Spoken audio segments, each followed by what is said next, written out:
Si le confinement a bien eu un côté positif, c'est qu'il a permis à de nombreuses familles dont les enfants étudient loin du nid de partager la routine familiale une dernière fois, comme au bon vieux temps. Et ce bon vieux temps comprend les jeux de société, dont la seule odeur du poussiéreux carton contient en son sein le souvenir des folles parties de Risk, Trivial Pursuit, Uno ou encore Cluedo. C'est donc avec un plaisir nostalgique que mes parents, ma sœur et moi-même avons rouvert leur couvercle. Sauf pour un jeu pourtant considéré comme un classique du genre, faisait tout sauf l'unanimité. Le Monopoly. Putain. En effet, malgré mon désir de faire une partie, le refus était à chaque fois catégorique. Personne ne semblait vouloir jouer au Monopoly. Et quand je demandais la raison de ce rejet, on me répondait des « c'est trop long » ou « ce n'est pas amusant ».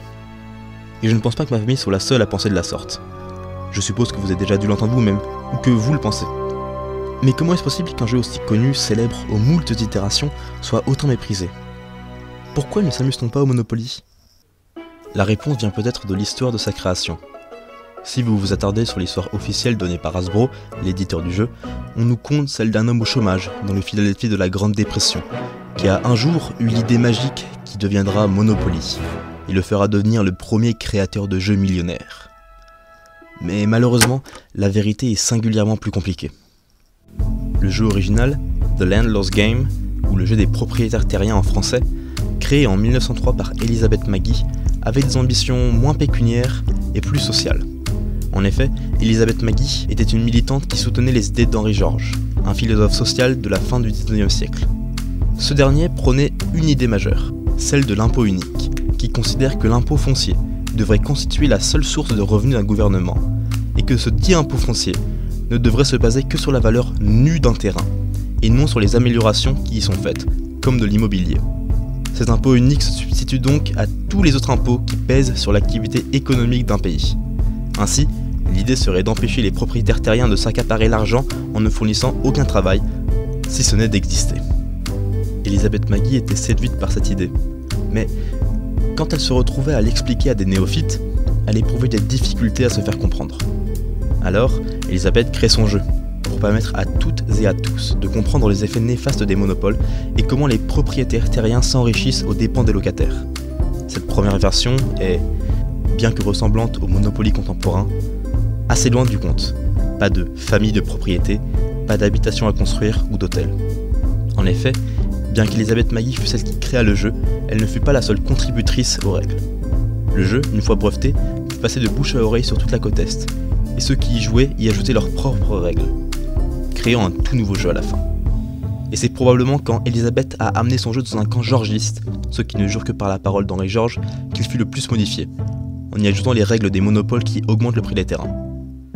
L'idée est de dégoûter les joueurs, en ayant un seul gagnant qui écrase les autres joueurs. Notre Monopoly. Mais le jeu de base proposait un autre mode, un jeu coopératif, nommé Prospérité, qui utilisait le principe de l'impôt unique. Les joueurs, quand ils devaient payer un loyer, donnaient l'argent non pas aux propriétaires du dit terrain, mais au trésor public. Et à chaque palier de 50 $ atteint dans le trésor public, une propriété aléatoire était vendue et ne coûtait plus d'argent quand on tombait dessus. Ainsi de suite, jusqu'à ce que tout le tableau soit devenu public. Et à partir de là, les joueurs recevaient un salaire de 10 $ en plus pour chaque palier atteint, jusqu'à ce que tous les joueurs aient doublé leur mise de départ. Voilà la vraie règle du Monopoly. Nous ne sommes pas censés apprécier la partie compétitive, où un joueur finit par contrôler tout le plateau et fait plonger ses adversaires dans la banqueroute. Le jeu d'origine, construit en collectif, au fil du bouche à oreille, avait un message clair, contre la propriété terrienne. Mais, en 1933, lorsque Charles Darrow breveta l'idée, modifiée comme étant la sienne en créant le Monopoly, le jeu d'Elizabeth sombra dans l'oubli, à mesure que les plaquettes de Monopoly partaient dans les foyers américains. L'ironie cruelle ici est que le jeu qui auparavant était un bien commun, modifié par tous, amélioré par tous, finit par être contrôlé par une seule entité, qui finit par racheter le brevet d'Elizabeth en 1937. Elle qui voulait transmettre un message contre la propriété et le monopole, sa propre œuvre se retourna contre elle, en devenant exactement ce qu'elle pointait du doigt. Le système n'est bien sûr pas inconnu à ce genre de récupération des idées, même celle de ses plus grands ennemis. On peut penser par exemple à l'image de Che Guevara, qu'on retrouve sur des t-shirts à Venice Beach, ou encore à ces centaines de documentaires sur le Troisième Reich et Hitler, qui rythment les chaînes de télévision.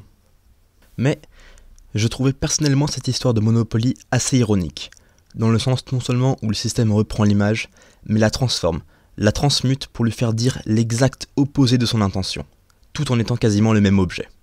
Seul le contexte de diffusion a changé. Que l'on joue à The Landlord's Game ou Monopoly, on ne s'amuse pas, les familles se déchirent, les amis hurlent à la triche, mais, dans le plus récent des deux, le sens a disparu. Le Monopoly n'est alors plus qu'une coquille vide de sens, initiatrice de souffrance, la même que l'on retrouve dans le monde réel. Si The Landlord's Game était la carte d'un monde injuste qui guidait les esprits vers une pensée éclairée, le Monopoly n'est plus qu'une simple simulation de ce monde.